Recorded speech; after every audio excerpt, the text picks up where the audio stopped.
जगह जी लगाने की दुनिया नहीं है, इबरत की जहाँ है ये तमाशा नहीं है। जैसा कि आप देख सकते हैं हम इब्राहिम रोड के ऊपर खड़े हैं। अभी कुछ ही घंटे पहले यहाँ पे एक ब्लास्ट हुआ है जो ऑक्सीजन के सिलेंडर थे।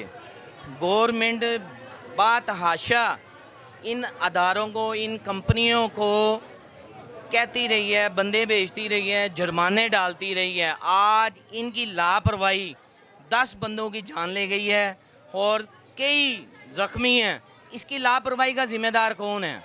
अदारे तो बिल्कुल शामिल भी हैं, उनकी लापरवाही नहीं मैं कह सकता। क्यों कि हम जैसा कि हमने आपको बा मर्तबा दिखाया है कि गवर्नमेंट ऑफ पंजाब ने कितनी हाई सिक्योरिटी, हाई अलर्ट की हुई है।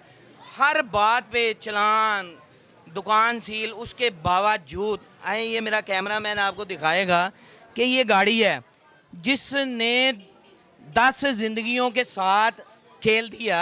इससे क्या कोई पूछने वाला नहीं था? इसकी कंपनी कहाँ थी? गवर्नमेंट हर चीज़ की सहूलत देती है। आज यही खुशियाँ मातम में बदल गई। क्यों? इसका ज़िम्मेदार कौन है? इसका ज़िम्मेदार गवर्नमेंट नहीं है, इसका ज़िम्मेदार इसके मालिक हैं।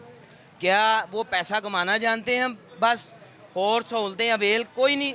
जैसा कि आपने सुबह भी देखा होगा कि ख़बरें चल रही थी, हमारी भी हेडलाइन चली है कि यहाँ पर ऐसा था कि जैसे एक लाश उधर पड़ी है, एक ज़ख्मी उधर पड़े हैं, उस उठाने वाला क्यों कोई नहीं है?